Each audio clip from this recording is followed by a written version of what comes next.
கர்த்தருக்குள் பிரியமானவர்களே, August 23 Elon G white அம்மையார் அவர்களுடைய மாரநாதா புத்தகம், பக்கம் 469.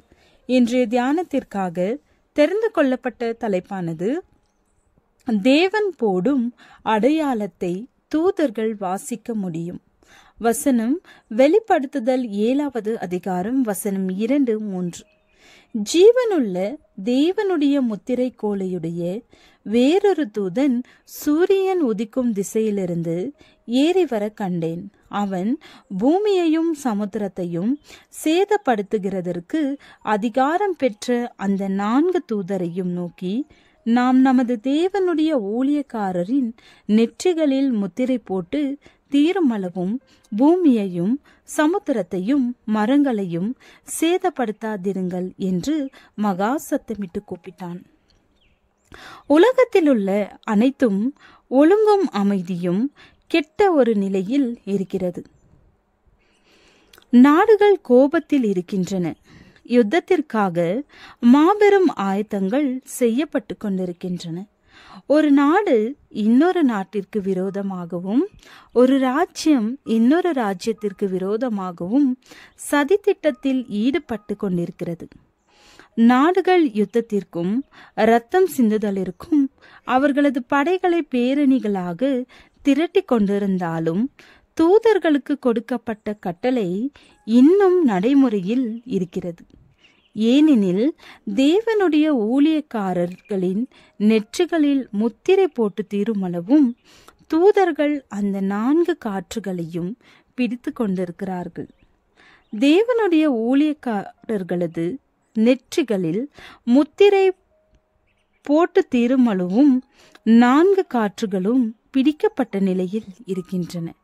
பின்னர் இறுதி மாபெரும் யுத்தத்திற்காக பூமியின் அனைத்து வல்லமைகளும் தங்களது சேனைகளை அணியணியாக வரிசைப்படுத்துவார்கள். நமது தவணையின் காலத்தில் மீந்திருக்கிற குறுகிய அந்த காலத்தை எவ்வளவு மேம்பட்ட நிலையில் பயன்படுத்தி கொள்ள வேண்டும். கட்டுப்பாடற்ற சிந்தனைக்கு ஒப்பு கொடுக்கப்பட்ட உள்ளங்கள் மாறுதல் அடைய வேண்டியது அவசியம். நினைவுகள் தேவனிலே மையம் கொண்டிருக்க வேண்டும். மாம்சம் இயல்பான மனப்பாங்குகளை மேற்கொள்ள ஊக்கமாக முயற்சிகள் எடுக்கப்பட வேண்டும். இக்கட்டு காலத்திற்குள் பிரவேசிப்பதற்கு சற்று முன்னர் ஜீவனுள்ள தேவனின் முத்திரையை நாம் பெற்றுக்கொண்டோம். அதன் பிறகு அந்த 4 தூதர்களும் 4 காற்றுகளையும் பிடித்து கொண்டிருப்பதை விட்டுவிட்டதை நான் கண்டேன். அதன் பிறகு பஞ்சம், கொள்ளை நோய், யுத்தம் ஆகியவை ஏற்பட்டன. நாட்டுக்கு விரோதமாக நாடு எழும்பிற்று. முழு உலகமும் குழப்பத்தால் நிறைந்தது. அவரது மக்களுடைய நெற்றிகளிலே ஜீவனுள்ள தேவனின் முத்திரை போடப்படுதல் என்றால் என்ன?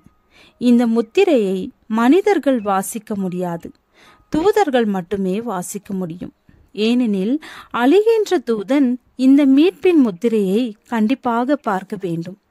ஆண்டவரது சுவிகாரமுள்ள குமாரர்களிலும் குமாரத்திகளிலும் புத்தி கூர்மையுள்ள மனங்கள் கல்வாரி சிலுவையின் அடையாளத்தை கண்டது. தேவ பிரமாணத்தின் மீறுதலின் பாவங்கள் அகற்றி வெளியேற்றப்பட்டு விட்டன. அவர்கள் இப்பொழுது கல்யாண வஸ்திரம் தரித்திருக்கிறார்கள். தேவனுடைய அனைத்து கட்டளைகளுக்கும் விசுவாசத்தோடும் கீழ்ப்படிதலோடும் இருக்கின்றார்கள்.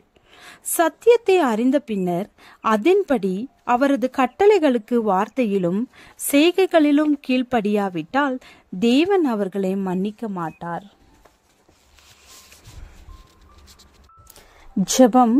கர்த்தாவே, நாங்கள் சோதனைகளில் விழுந்து தோல்வியை அடையாதபடி ஜெயம் பெறுவதற்கு எங்களை கரம் பிடித்து நடத்தும். ஆமீன்.